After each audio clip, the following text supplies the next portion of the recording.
20 years ago, James chose success but lost the love of his life. Now Sarah reappears, stronger and more determined than ever. Between confrontations and revealed secrets, he realizes that he may have achieved everything, except what truly matters. Would he be willing to change everything for a second chance? The afternoon sunlight streamed through the enormous windows of the office on the top floor of the Morgan building, casting long shadows across the Persian carpet that covered the entire floor. James Morgan sat in his Italian leather chair, contemplating the privileged view of Chicago's financial district. At 45, he was the embodiment of business success, president of the country's largest investment conglomerate, married to Helen Vanderbilt, heiress to a textile industry empire, and owner of a fortune that placed him among the richest men in America. His fingers drummed absently on the mahogany desk, while his gaze wandered over the city, stretching to the horizon. The board meeting had just ended, another victory to add to his impeccable resume. The merger with the Asian group was practically guaranteed, a billion-dollar deal that would send the company's shares soaring even higher. "Mr. Morgan?" The voice of Claire, his secretary, interrupted his thoughts through the intercom. "Your wife is on line 3. James sighed discreetly before answering. Helen rarely contacted him during business hours unless it was about an important social event. "Hi, Helen. James, darling, I need to confirm your presence at next week's charity dinner. The press will be there, and it would be terrible for our image if you didn't attend."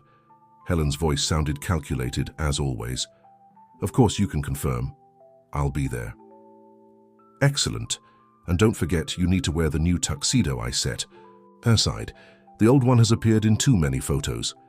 James mechanically agreed, already accustomed to his wife's demands regarding his public appearance.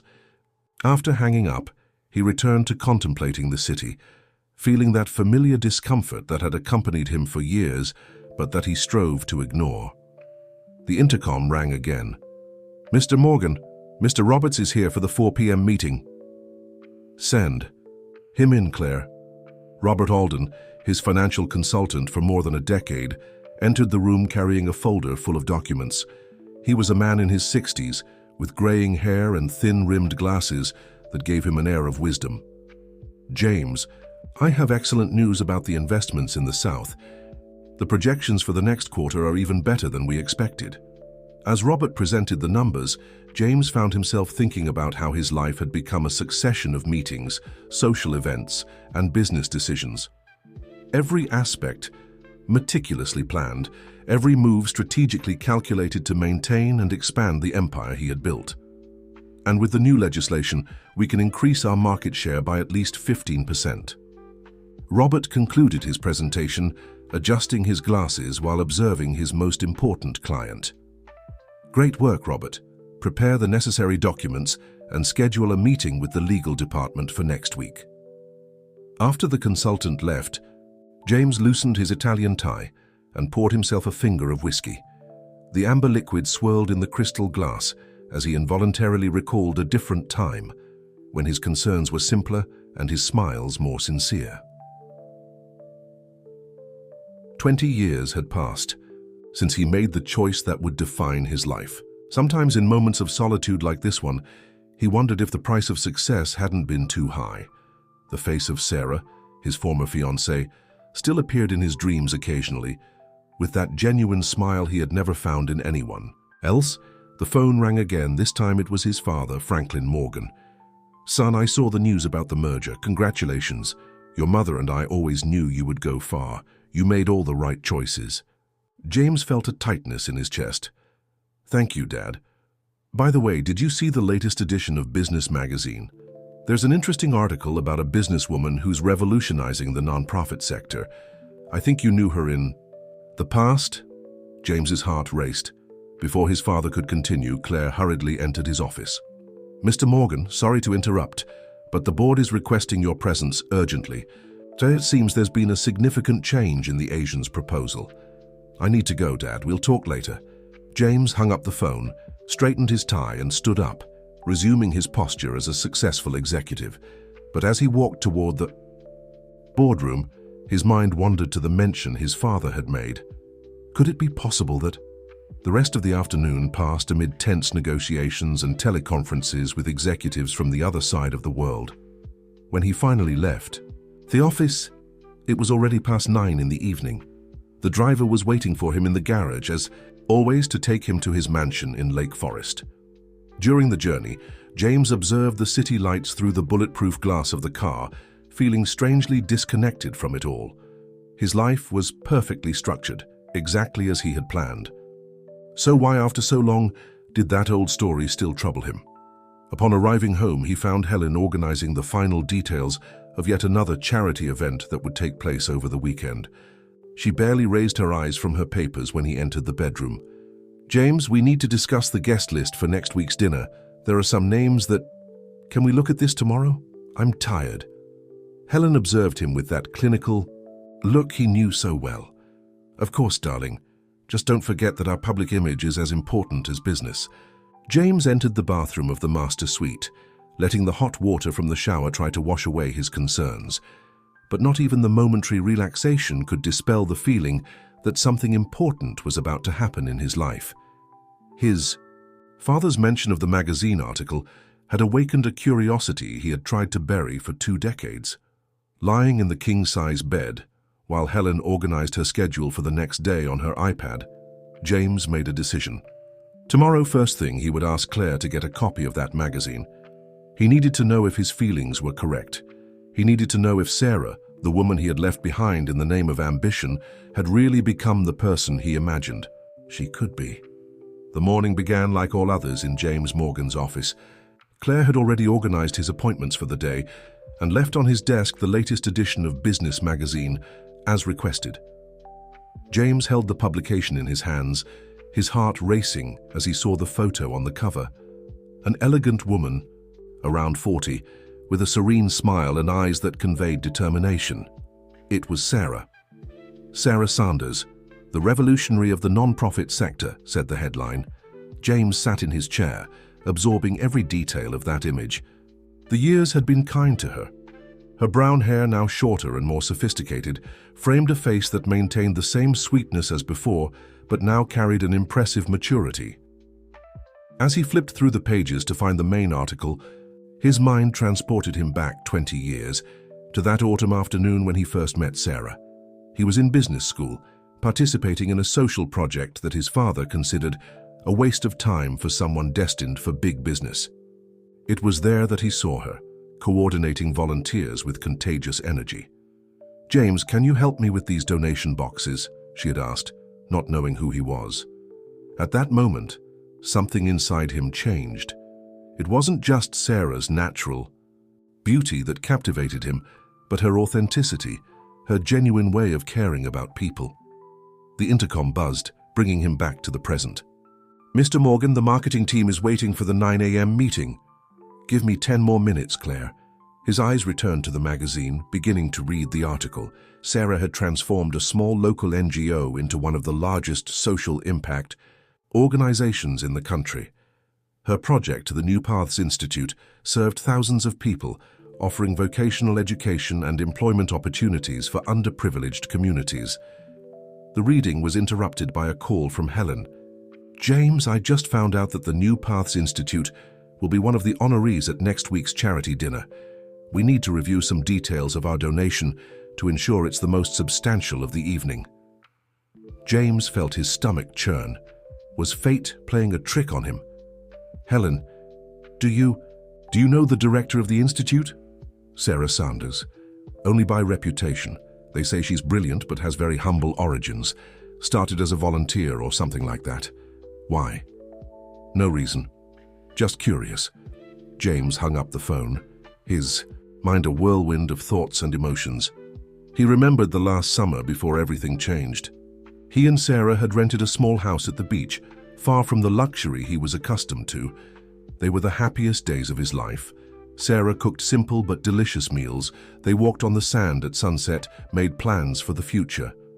She talked about her dreams of expanding social work. He shared his ideas for businesses that could help the community. "Mr. Morgan?" Claire entered his office. "The marketing team." Yes, I'm coming." James put the magazine in his drawer, but he couldn't put away the memories it had awakened. The marketing meeting dragged on for 2 hours. They discussed strategies, market analyses, brand positioning. James participated mechanically, his mind wandering to the past. He remembered the day he told his parents about his engagement to Sarah. His mother cried. His father took him for a serious talk in the study. "Son, you were born for great things. This girl, she's a good person, I don't doubt that, but she'll pull you down. The business world doesn't forgive sentimentalism." That same week, he met Helen at a corporate event. The only daughter of the Vanderbilts, she represented everything his family expected. Refinement, important connections, a considerable fortune. The look of approval from his father when he saw them talking was the first step toward his decision. "Mr. Morgan," the voice of the marketing director brought him back. "Do you agree with the new campaign?" Yes, of course, proceed with the planning." After the meeting, James asked Claire to discreetly investigate more information about the New Paths Institute. He wanted to know everything: its history, its projects, its results. He needed to understand how Sarah had built something so significant. During lunch alone in his office, he continued reading the article. Sarah talked about resilience, about transforming difficulties into opportunities. "I learned that sometimes we need to lose something important to find our true mission," she said, in one of the quotes. James felt each word like a needle in his heart. In the afternoon, Claire brought a complete dossier on the institute. The numbers were impressive. More than 50,000 people benefited, partnerships with major companies, innovative vocational training, projects. Sarah had built something much larger than he had ever imagined possible. As he read the reports, he recalled the last time he saw her. It was in a cafe downtown, 3 days after ending their engagement. She was serene, different from what he expected. "I understand your decision, James," she said with that sad smile that now haunted him. "You need to follow your path, and I need to follow mine." At the time, he interpreted that calmness as resignation. Now, reading about her achievements, he realized that perhaps it was strength. Sarah had always been stronger than he imagined. The late afternoon brought another call from Helen, this time with news about the charity dinner. "Darling, I just confirmed. Sarah Sanders will give a speech about the Institute's work. We need to prepare adequately. Perhaps we should double our planned donation." James felt a lump in his throat. In a week, he would be face to face with Sarah again. 20 years of distance, decisions, and regrets would be reduced to a few meters of banquet hall. How would she react to seeing him? What would he say? And more importantly, why, after spending so long building the life he always wanted, did he feel so vulnerable at the simple possibility of this reunion? It was already past 8 in the evening when he finally left the office. On the way home, he asked the driver to make a detour. He needed to see something. 15 minutes later, he was parked in front of a modern building in the River North, neighborhood headquarters of the New Paths Institute. The lights were still on in some windows. Could she still be there working late like him? His phone vibrated with a message from Helen. "Don't forget we have dinner with the Petersons tonight."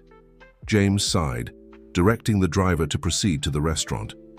As the car pulled away, he looked one last time at the building in the rearview mirror. In a week, his carefully constructed world could completely change.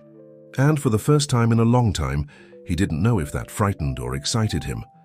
The dinner with the Petersons had been like all the other social events in James's life: calculated smiles, business conversations, and Helen's impeccable performance as a hostess. But that night, something was different. Each artificial laugh, each comment about the financial market, each glass of expensive wine seemed even emptier than usual. Now, sitting in his office the next morning, James was browsing the New Paths Institute website. The organization had an impressive digital presence, with success stories, transparent figures, and a frequently updated blog section. In several posts, he found texts signed by Sarah, each demonstrating not only her business vision, but primarily her deep understanding of human needs. "Mr. Morgan?" Claire entered with a folder in her hands. "I got some more information about the Institute, including some videos of Ms. Sanders' lectures." James nodded, taking the folder. His heart raced when he saw a flash drive along with the documents. "Thank you, Claire. Can you cancel my appointments for the next hour?" Alone, he connected the flash drive to his computer. The first video showed Sarah at a TED Talk from 3 months ago. She was elegant in a navy blue dress, but maintained that simplicity that had always characterized her. Her voice was firm and warm at the same time. "Social transformation isn't about charity," she was saying in the video. "It's about creating real opportunities, about giving people back their dignity through work and knowledge. Each human being has infinite potential. They just need the right chance to develop it." James realized he had been holding his breath. Sarah spoke with such passion, such conviction. It was the same sparkle in her eyes that he had seen so many years ago when she coordinated volunteers in college, but now amplified by experience and maturity. His cell phone vibrated with a message from Helen. "Darling, we need to discuss the final donation amount for the Institute. The Morgan name needs to appear prominently in their annual report." James ignored the message for now, continuing to watch the video. Sarah was now talking about a specific project of the Institute that offered technology training for young people from underprivileged communities. The results were impressive. 80% of participants secured jobs in major companies after the program.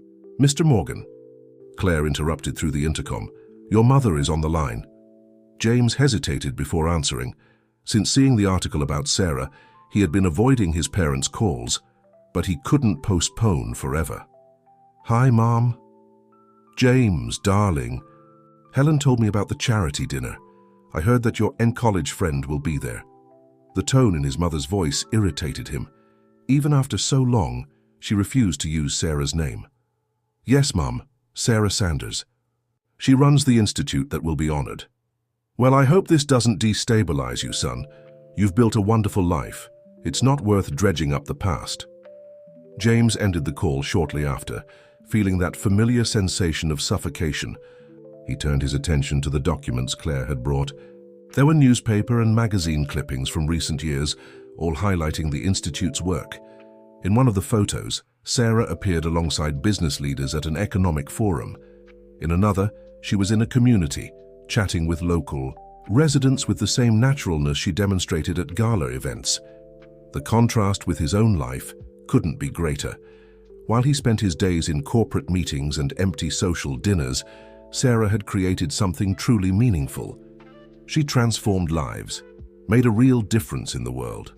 One file in particular caught his attention. It was an interview with Sarah for a women's magazine, dated 2 years ago. In it, the journalist asked about her personal life. "I'm married to my work," Sarah responded with good humor. "But I have a wonderful family formed by our team and the thousands of people who have passed through the Institute. Love can manifest in many different forms." James felt a tightness in his chest. Had she never married? Had his decision from years ago impacted her personal life in that way? Or had she simply chosen a different path, more meaningful than conventional relationships? His contemplation was interrupted by Helen, who entered his office without warning. "James, we need to resolve this donation issue now. Journalists have started calling asking about our plans for the event." He looked at his wife, noticing for the first time how her beautiful face seemed permanently frozen in an expression of social calculation. When was the last time he saw her show genuine emotion about something? "Helen, have you ever stopped to read about the work the Institute does?"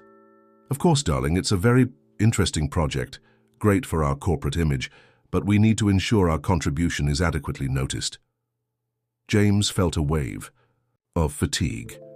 "Is that all you think about? Appearances? How much we're going to donate to impress people?" Helen stared at him in surprise.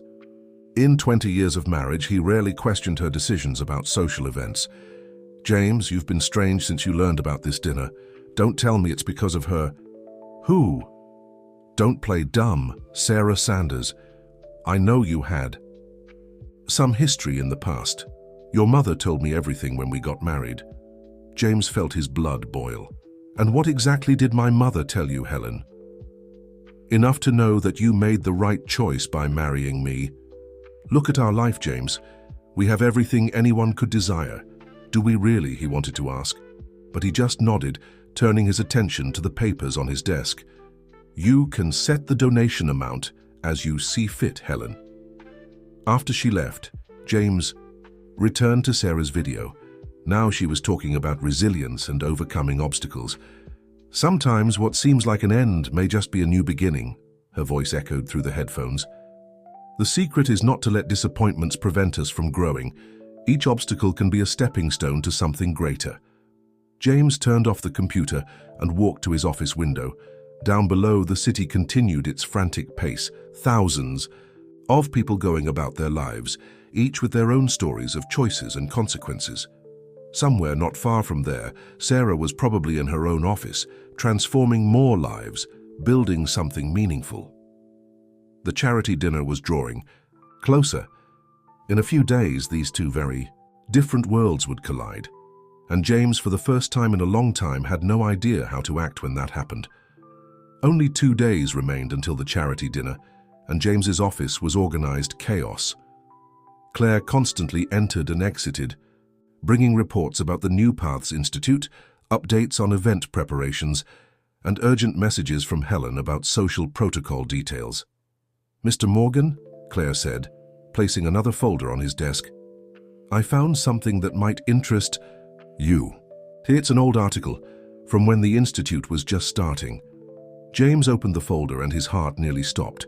It was a 15-year-old report with a black and white photo showing Sarah in front of a simple house that served as the Institute's first headquarters.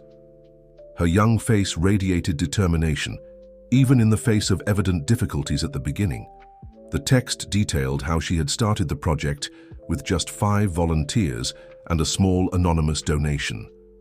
"It was an unexpected gift," Sarah was quoted in the article. "Someone believed in our potential and gave us a chance to start.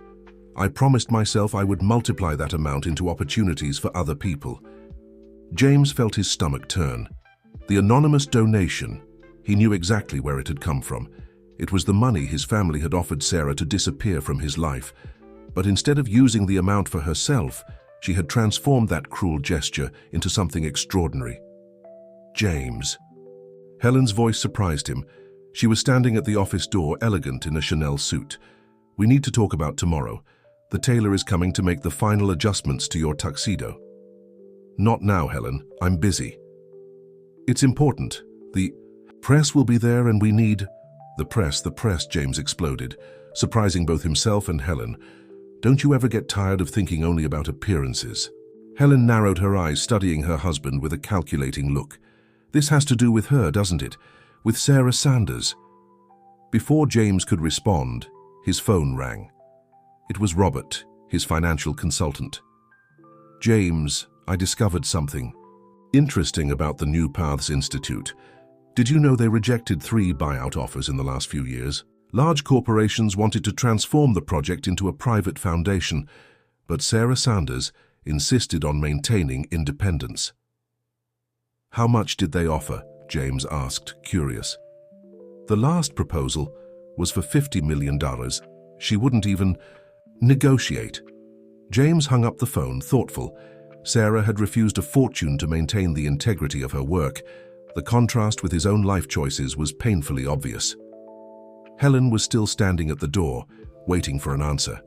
James sighed. "It's not what you're thinking, Helen. I'm just re-evaluating some things." "Well, choose another moment for your existential crisis, darling. We have an important event to manage." After Helen left, James opened his drawer and took out a yellowed envelope. Inside was a letter he had never had the courage to send. He had written to Sarah weeks after the breakup, trying to explain his reasons, seeking forgiveness he knew he didn't deserve, but the letter never reached its destination. Claire entered the office again. "Mr. Morgan, your mother is online, too, and another document about the Institute has arrived." She placed a report on his desk. "Thank you, Claire. Can you tell my mother I'll call her back later?"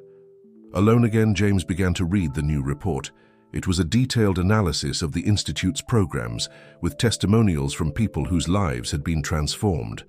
A quote from Sarah in the document caught his attention. True success isn't measured by numbers in a bank account, but by the positive impact we cause in the lives of others. Her words echoed in James's mind as he observed his own luxurious office, the awards on the walls, the expensive furniture. What had he really achieved in all these years? Money? Status? A wife who cared more about appearances than about real feelings? The intercom buzzed again. "Mr. Morgan, Mr. Franklin, your father is here." James felt his body tense. He wasn't prepared for this conversation. Franklin Morgan entered the room with his imposing presence as always. At 70, he still maintained the authoritative bearing that had so influenced James's decisions in the past. "Son, your mother is worried. She said you've been distant, questioning things. It's because of this dinner, isn't it?" James faced his father. "Why did you never tell me about the money?" Franklin frowned. "What money?" "The money you offered Sarah to leave my life." A heavy silence fell over the room. Franklin adjusted his tie, a nervous gesture that James rarely saw in his father. "It was for your own good, son. You needed to focus on your future, on our company. That girl, she had other values, other priorities." "Yes, she did," James responded bitterly. "And look what she built with that money. While I spent 20 years in corporate meetings and empty social events, she transformed thousands of lives." "Don't be naive, James. You built an empire." "An empire of what, Dad? Of appearances? Of superficial relationships? Of numbers in spreadsheets?" Franklin approached his son's desk. "Don't let this reunion shake everything you've achieved. Your mother and I only want what's best for you." James laughed humorlessly. "What's best for me? Or what's best for the family name?" Before his father could respond, Claire hurriedly entered. Mr. Morgan, sorry to interrupt, but Mrs. Helen is on the phone. There's been a change in the dinner schedule. Ms. Sanders will give her speech at the beginning of the event, not at the end as planned." James felt his heart race. In less than 48 hours, he would be face to face with Sarah. Not at the end of the night, when he could have prepared better, but right at the beginning. He would be forced to face her, to hear her voice, to witness up close the extraordinary woman she had become. "Son," Franklin said softly, in a tone James hadn't heard since childhood. "Sometimes we have to live with our choices. We can't change the past." But as his father left the room, James wondered if it was really too late to change the future. The charity dinner wouldn't be just another social event like so many others in his life. It would be a moment of truth, of confrontation not only with Sarah, but with his own choices and true values. On his desk, the old photo of Sarah continued to stare at him, like a silent reminder of everything he had lost and everything she had achieved in those 20 years of separation. The ballroom of the Ritz-Carlton was decorated with discreet elegance for the charity dinner. Arrangements of white orchids adorned the round tables covered with Egyptian linen tablecloths, and the soft lighting created a welcoming atmosphere despite the grandeur of the environment. James adjusted his new tuxedo's bow tie for the 10th time as he observed the first guests arriving. Helen, stunning in an emerald green Valentino dress, circulated through the ballroom like a natural hostess, greeting important people and ensuring that the Morgan name was mentioned in all conversations. "James, darling," she approached, holding a champagne flute. "The governor just arrived. We need to greet him before the presentations begin." But James barely heard her. His eyes were fixed on the entrance to the ballroom, where a small commotion indicated the arrival of someone important. That's when he saw her. Sarah appeared wearing a simple but elegant midnight blue dress that enhanced her naturally graceful posture. Her hair was pulled back in a soft bun, with a few strands framing her face. She smiled as she greeted people, and even from a distance, James could see it was the same sincere smile from 20 years ago. "James?" Helen touched his arm. "Are you listening to me?" "Sorry, I need to check something with the event organizers." He moved away, seeking refuge near the bar. From there, he could observe Sarah without being noticed. She conversed with ease with business people and politicians, but there was something different about her way of interacting. While most people in the ballroom seemed concerned with impressing others, Sarah showed genuine interest in each conversation. "Beautiful woman, isn't she?" The voice of Robert, his financial consultant, surprised him. And very competent. I just saw the updated numbers for the Institute. What she's managed to accomplish with limited resources is impressive. James nodded, unable to form words. His heart was beating so hard he feared others might hear it. Ladies and gentlemen, the voice of the Master of Ceremonies echoed through the ballroom. Please take your seats. We will begin tonight's program with a speech from our special honoree, Ms. Sarah Sanders. James felt his legs weaken as he made his way to the main table, where Helen was already waiting for him. From his seat, he would, have a perfect view of the improvised stage where Sarah would give her speech. Sarah ascended the stage with natural elegance. When she positioned herself before the microphone, her eyes scanned the room. For a brief moment, her gaze met James's. It was only an instant, but he felt as if time had stopped. "Good evening," she began, her voice clear and firm. "I'm here tonight not to talk about numbers or statistics, although they are important. I'm here to talk about transformation."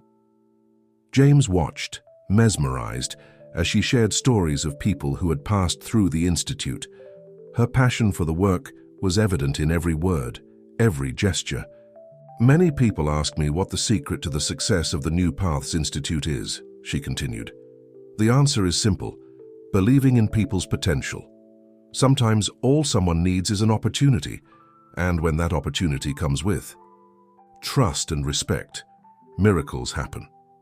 Helen whispered something about the donation they would make, but James couldn't divert his attention from Sarah. She spoke about resilience, about transforming obstacles into stepping stones for growth. Each word seemed to carry a special meaning, as if she were telling not just the story of the Institute, but her own journey. 20 years ago, Sarah said, and James felt his heart skip a beat. "I received an unexpected gift. At the time, I could have seen it as a defeat, an end. But I chose to see it as a beginning. I decided I would transform that moment into something greater than myself." Their gazes met again, this time for longer. James saw in her eyes not hurt or resentment, but a serenity that disconcerted him. "The New Paths Institute was born from that decision," she continued. "And today, when I see thousands of transformed lives, I understand that sometimes we need to lose something precious to find our true mission." After the speech, as applause echoed through the ballroom, James watched Sarah descend from the stage and immediately be surrounded by people wanting to congratulate her. Helen squeezed his arm. "Darling, we need to go congratulate her. It will be great for the press photos." James rose mechanically, feeling as if he were in a dream. As they approached Sarah, he noticed details that photos and videos didn't show. The small mole near her left ear that he used to kiss, the way she slightly tilted her head when smiling, the sparkle in her eyes when she talked about something she was passionate about. "Sarah," Helen took the lead, extending her hand. "What a wonderful presentation. I'm Helen Morgan, and this is my husband, James." Sarah shook Helen's hand with elegance. "It's a pleasure, Mrs. Morgan." Then she turned to James, her face maintaining an impressive serenity. "Mr. Morgan." 20 years of distance, regrets, and achievements condensed in that moment. The touch of her hand was soft and firm, professional. Nothing in her expression betrayed that they had once shared dreams, plans, and a love that James now realized he had never really overcome. "Congratulations on the incredible work you've been doing," he managed to say, his voice hoarser than he would have liked. "Thank you," she replied with a polite smile. "The Institute is a team effort. Every person who passes through contributes to our mission." "Sarah," a voice called from across the ballroom, "the press wants some photos." "Excuse me," she said gracefully, moving away. James watched her distance herself, feeling a whirlwind of emotions he couldn't name. Helen had already returned to circulating through the event, leaving him alone with his thoughts. The rest of the night passed like a blur. James automatically fulfilled his social role, talking with important guests, smiling for photos, applauding at the right moments. But his eyes always returned to Sarah, who moved through the ballroom with a mixture of elegance and simplicity that set her apart from everyone else. At one point, He saw her talking with a group of young people who appeared to be beneficiaries of the institute. Her face lit up in a special way when she spoke with them, without any trace of the formality she showed when dealing with the business people and politicians present. It was then that James fully understood what he had lost. It wasn't just Sarah's love, but the chance to be part of something truly meaningful. While he had built a life of appearances and empty successes, she had transformed even her pain into something extraordinary. The charity dinner continued, but for James, nothing else seemed real beyond this overwhelming revelation. The morning after the charity dinner, James didn't go to the office. For the first time in years, he cancelled all his appointments and drove aimlessly through the streets of Chicago. The image of Sarah wouldn't leave his mind. Her natural elegance, the way she conducted each conversation with genuine interest, the impact of her words during the speech. Without realizing it, he found himself parking near the old college where it all began. The campus had changed a lot in 20 years, but the main building still maintained its imposing architecture. James walked through the gardens, memories flooding his mind like an uncontrollable torrent. It was there, near that centennial tree, that he first saw Sarah organizing a book collection campaign. He had offered to help, more interested in impressing professors with volunteer work than in the cause itself. But Sarah changed all that with her contagious passion for making a difference. His phone vibrated. It was Helen. "James, where are you? We have that lunch with the Chinese investors today." "I won't be able to make it, Helen." A tense silence followed his declaration. "It's because of her, isn't it? I saw how you looked at her last night." "It's not what you're thinking." "No." "Then explain to me, James, because for the first time in 20 years of marriage, you're acting completely irrationally." James hung up the phone, unable to deal with that conversation at that moment. His legs took him to the old community center, where he and Sarah used to work as volunteers. The building now housed a department store, but the memories remained vivid. His cell phone rang again. This time it was Claire. "Mr. Morgan, sorry to bother you, but I thought you'd like to know. The New Paths Institute's PR office just sent out an announcement. They're initiating a new professional training project and are seeking partnerships with companies in the financial sector." James felt his heart race. "Claire, I want you to schedule a meeting with our social responsibility team, and I need all the details of this new institute project." "Yes, sir. Oh, and your mother called several times. She seems worried." After hanging up, James entered a nearby cafe. It was a simple establishment, very different from the refined restaurants he usually frequented. While waiting for his coffee, he opened his laptop and began researching more about the Institute's projects. The new program that Sarah had mentioned in her speech was even more ambitious than the previous ones. It aimed to create technology centers in underprivileged communities, offering not only technical training, but also mentorship in entrepreneurship. "Your coffee, sir." The waitress placed the cup on the table. She was a middle-aged woman with a gentle smile. "Are you all right? You look worried." James smiled slightly. "Have you ever wondered if you made such a big mistake that it changed your entire life?" The lady looked at him with understanding.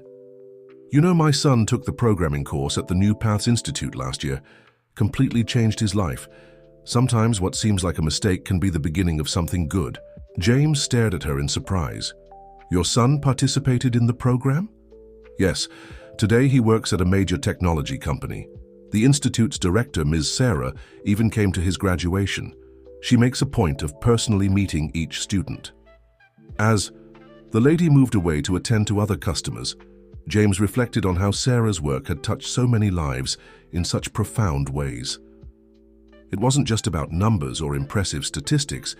It was about real transformation, about dignity, about giving people the chance to realize their potential. His phone vibrated with a message from Robert. "James, I analyzed the numbers for the Institute's new project. It's impressive how they managed to do so much with limited resources. If you want, I can prepare a partnership proposal." James started typing a response but stopped. He didn't want this to be just another business deal, another social marketing opportunity. For the first time in his career, He felt a desire to personally involve himself in something bigger than profits and dividends. Another message arrived, this time from his father. "Son, your mother is very worried. Dinner at home tonight?" James replied that he couldn't make it. He needed time to think, to understand what he was feeling. The reunion with Sarah had awakened something in him that had been dormant for 2 decades, a desire to make a difference, to have a purpose beyond financial success. Returning to the car, he decided to make one last detour. He drove to the River North neighborhood, stopping in front of the New Paths Institute building. Unlike the last time, now he got out of the car and walked to the reception. "Good afternoon. I'd like to learn more about the Institute's programs," he said to the receptionist. "Of course, sir. We have a scheduled tour in 15 minutes. Would you like to join?" James nodded, sitting in the waiting area. The walls were decorated with photos of graduates from the various programs, each face telling a transformation story. On a mural, there was a phrase that caught his attention: "True success is helping others succeed." Sarah Sanders. While waiting, he observed the movement in the place. Young people entered and exited the classrooms, carrying laptops and books. Staff members circulated with purpose, all seeming genuinely engaged in their activities. The environment conveyed a different energy from any company he had ever known. "Mr. Morgan?" a familiar voice called him. James turned and his heart stopped. Sarah was standing just a few meters from him, even more elegant in natural light than the night before. Her face showed surprise, but not hostility. "Sarah, You came to learn about our work." There was something in her voice, not coldness, but a professional distance that hurt more than any hostility could. "Yes," he answered, gathering courage. "Actually, I came because I needed to tell you something." Sarah observed him in silence, waiting. At that moment, James realized that all the words he had mentally rehearsed were inadequate. How to express 20 years of regret? How to say that his life of apparent success seemed empty compared to what she had built? The moment was interrupted by a group of students who approached Sarah with questions about the next project. She attended to them with genuine attention, that same sparkle in her eyes that James remembered from so long ago. "I'm sorry," she said, after the students moved away. "I have a meeting now, but if you really want to learn about our work, I suggest you join the tour. Sophia, our coordinator, is excellent at explaining our programs." Before James could respond, she had already moved away, leaving him with more questions than answers, more regrets than solutions. But for the first time in a long time, he also felt something different, a certainty that he needed to make real changes in his life. The tour of the New Paths Institute had deeply affected James.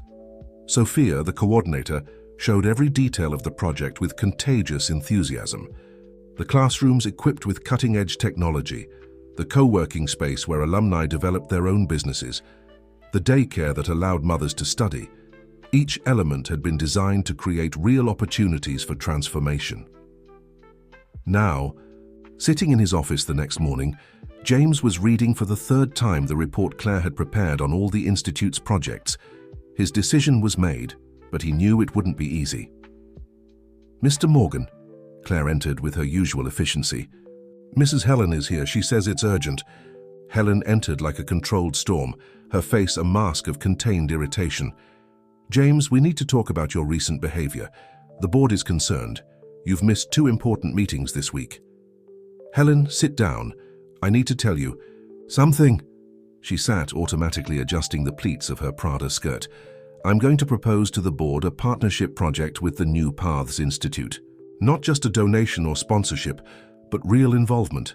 I want to provide resources, create an internship program, open opportunities."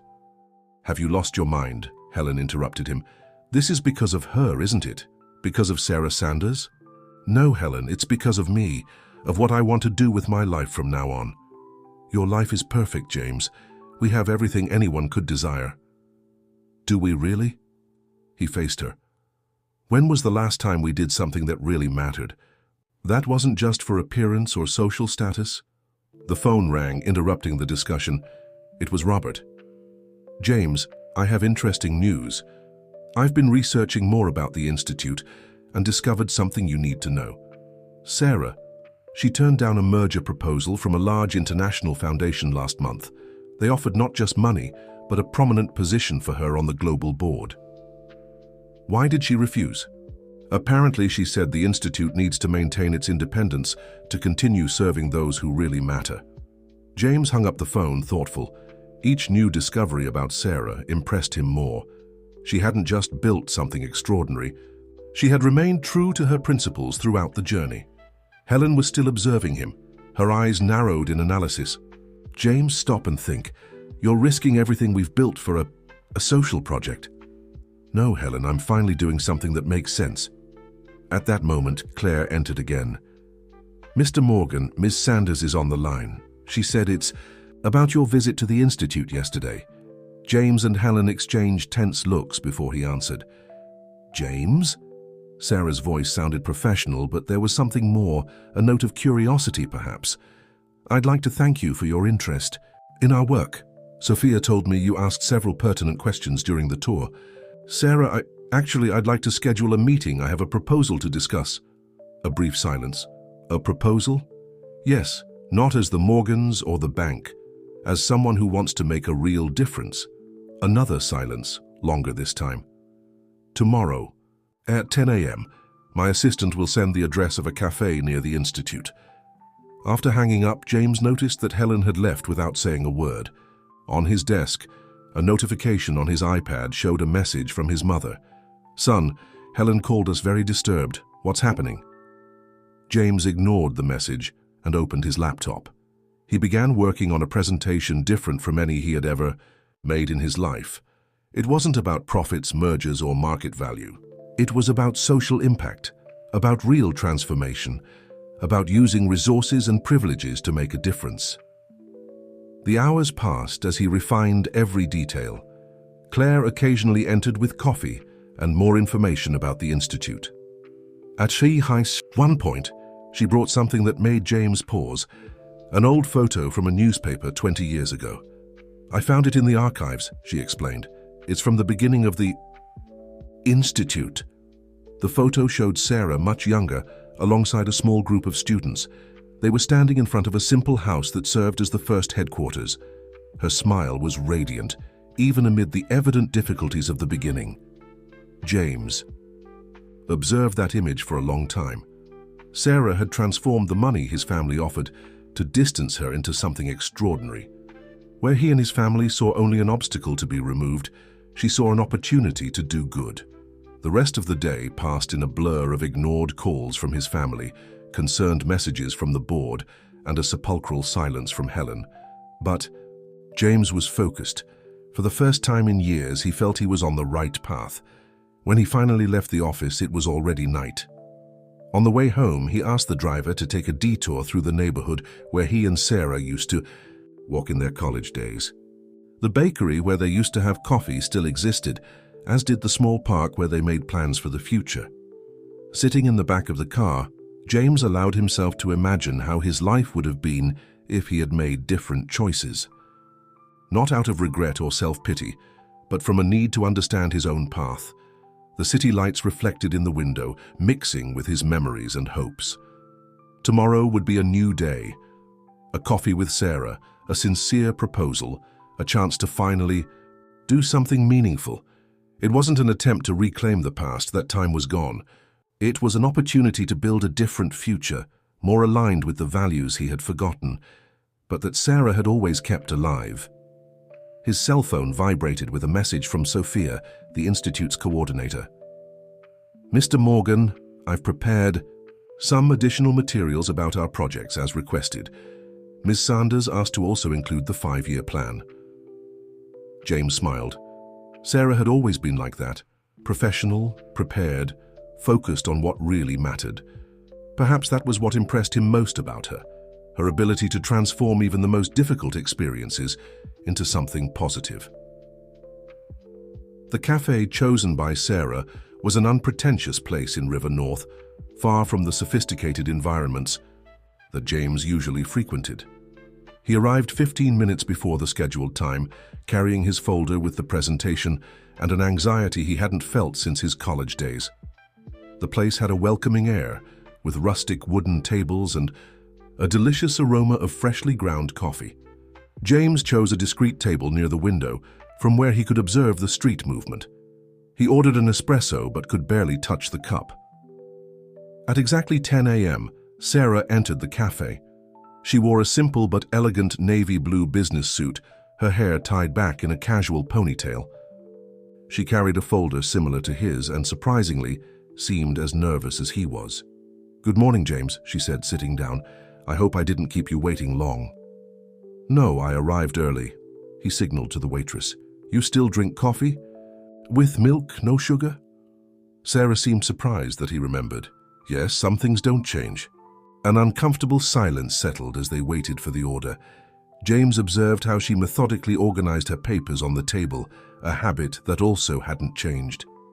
"So," she began, her voice professional, "Sophia passed me a detailed report on your interest in the Institute. I confess I was surprised. Sarah, before we get to the professional part, I need to say something." James took a deep breath. "What you've built is extraordinary, and the way you use that money—" "James," she gently interrupted him, "we don't need to talk about that." "Yes, we do. For 20 years I've carried a guilt without knowing. To the extent of what happened, my family, they had no right." Sarah took a sip of her coffee, her eyes fixed on the cup. "You know, when your parents approached me with that proposal, my first reaction was indignation. But then I realized I could transform that petty gesture into something meaningful." "Why did you never tell me?" "Because you had already made your choice, James. Telling you would only have made everything more difficult for you." The waitress brought more coffee, giving them both a moment to process the conversation. "The Institute started small," Sarah continued. "A rented house, 5 volunteers, and many dreams. In the first few months, there were moments when I thought about giving up. But each time a person got a job, when a single mother could give her children a better life, that gave me strength to continue." James observed her, amazed by her strength. "And today you impact thousands of lives." "It's not just me, James, it's an incredible team. Every person who passes through the Institute leaves their mark, contributes somehow." "Is that why you refuse the merger proposals? To maintain that essence?" Sarah smiled, a genuine smile that made James's heart race. "You've been doing research, I see." "Yes, I refuse because our work can't be measured just by numbers in spreadsheets. Each story is unique. Each transformation is personal." "That's exactly what I want to talk about." James opened his folder. "I have a different proposal. I don't want to buy or merge. I want to learn, to contribute." As he explained his partnership idea, Sarah watched him attentively. It wasn't just a corporate social responsibility project. It was a complete program of mentorship, internships, and professional development. "You really thought of everything," she commented, analyzing the documents. "But James, I need to ask why now?" He hesitated, carefully choosing his words. "Because for the first time in 20 years, I'm seeing things clearly. I spent 2 decades building an empty empire while you built something that really matters." "James." "No. Let me finish. When I saw you at that charity dinner, when I heard your speech, I realized I'd made all the wrong choices. I'm not seeking redemption or trying to correct the past. I want to make a difference going forward." Sarah was silent for a long moment, her fingers gently drumming on the empty cup. "Do you have any idea what this partnership might cause? The comments, the speculation? I don't care about that anymore. I spent too much time caring about appearances." A sad smile played on her lips. "You've changed." "No, Sarah. I just woke up from a very long dream." She began asking technical questions about the project, her professional side taking control. James answered each question with the same passion he had seen in her when talking about the Institute. "There's something you need to know," she said after almost 2 hours of discussion. "Next week I'm going to announce a new project. We're expanding to other cities, starting with Atlanta and Houston." "That's incredible." "Yes, but it will require a lot of work, a lot of focus. if we're really going to do this partnership, I need to be sure it's something serious, lasting. It can't just be a personal project of yours. I understand, and I promise that—" "Don't promise anything now," she gently interrupted him. "Take these documents about the expansion, study them, talk with your team. And James, talk to your wife. This kind of decision affects many people." The mention of Helen brought him back to reality. For the last few hours talking with Sarah, he had completely forgotten about the rest of the world. "Sarah," he said, as she began to gather her papers, "can I ask you one last question? Are you happy?" She paused, surprised by the question. Then a serene smile illuminated her face. "Yes, James. Not in the way I imagined I would be 20 years ago, but yes. I found my purpose. I do what I love. I see real results. Every day. It's a different kind of happiness, but a true one." As he watched her leave the cafe, James felt a mixture of admiration and melancholy. Sarah had transformed a story of loss into a journey of purpose. Now it was his turn to try to do the same. James returned to the office after the meeting with Sarah, feeling simultaneously light and apprehensive. The next few hours would be decisive. He had a board meeting scheduled for late afternoon and knew he would face strong resistance to his proposal. As he entered his office, he found Helen sitting in his chair, leafing through some documents on his desk. "Interesting. This presentation about the New Paths Institute," she said, her voice controlled. "Especially the part where you propose allocating 30% of our social investment fund to their projects. Helen, I was going to tell you." "When, James?" "After you had already decided everything. After you had compromised our reputation, our name." "Our reputation?" He laughed humorlessly. "Is that all you think about, how things appear and not what they really are?" Helen stood up, her eyes flashing. "Don't be naive. You think I don't know what's going on? This sudden interest in social projects, these meetings with her. This has nothing to do with Sarah personally. It's about doing something that really matters." "Oh, really?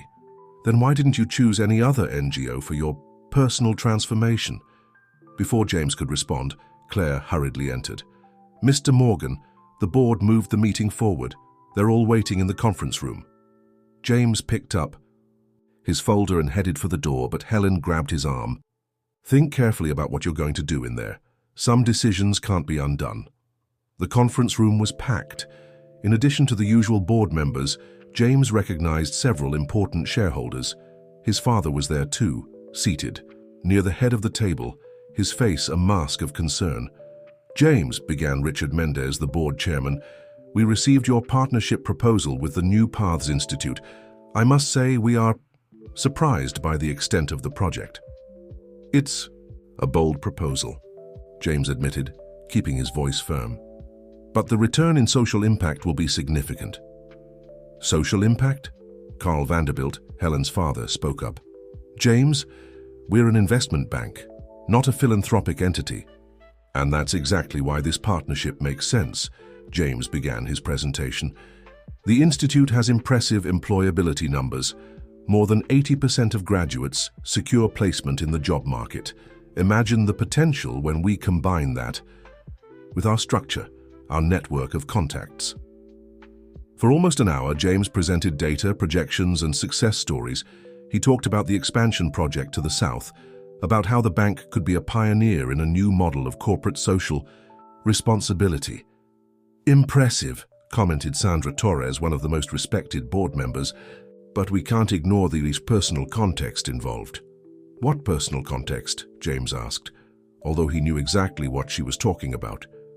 "Son," his father intervened, "everyone here knows about your history with Miss Sanders. This might appear inappropriate." "Inappropriate?" James felt his blood boil. "You know what's inappropriate? Offering money to someone to disappear. And do you know what Sarah did with that money? Transformed it into opportunities for thousands of people." A heavy silence fell over the room. His father paled.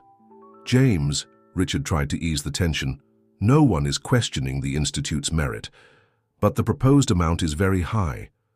Perhaps if we reduced—" "No," James was categorical. "The project needs this investment for the expansion. If the board doesn't approve it, that's fine. I'll do it with my personal resources. You can't do that, Carl Vanderbilt protested. Your stake in the bank has specific clauses about external investments. Then perhaps it's time to reconsider my stake. Another shocked silence. Helen, who was watching everything from the doorway, let out a small sigh.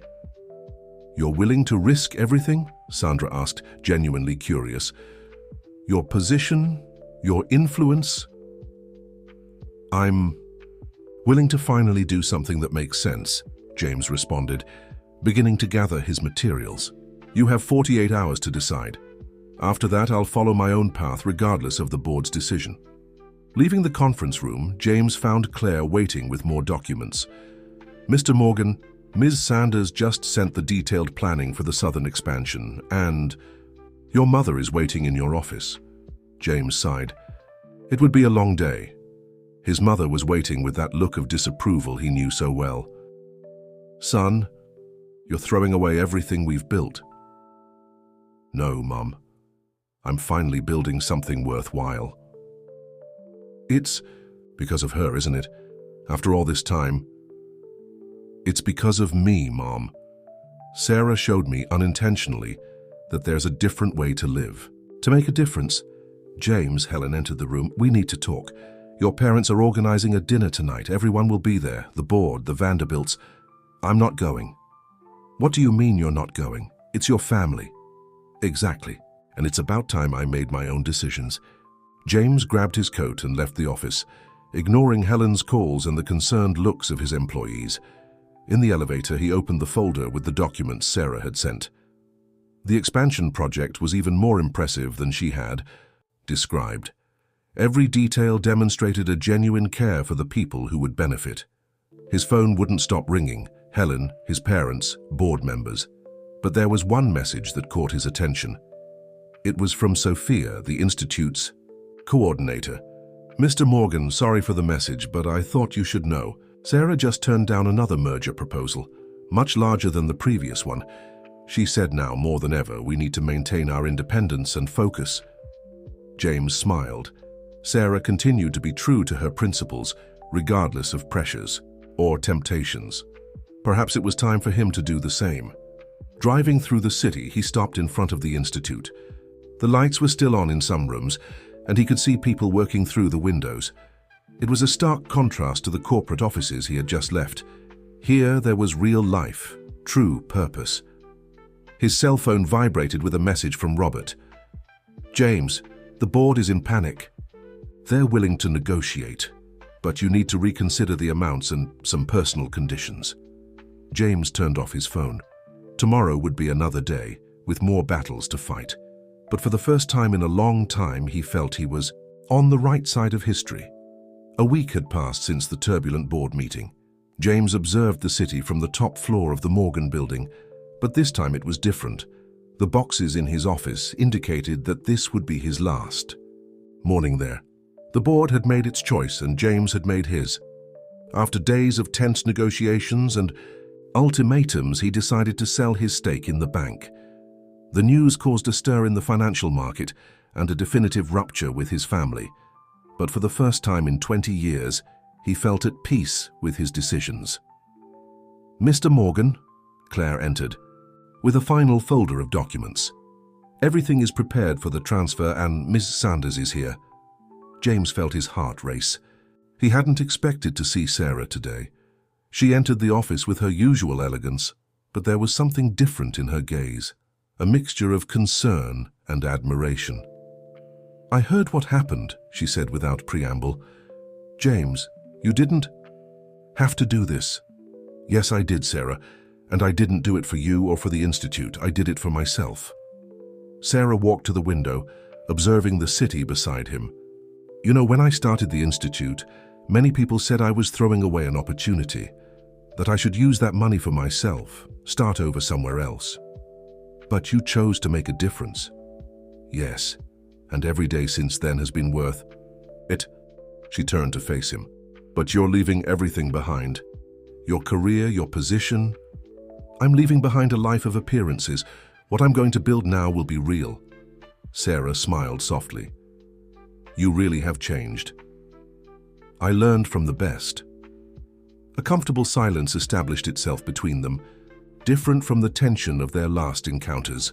Helen asked for a divorce, James finally said. She said she no longer recognizes the man she married.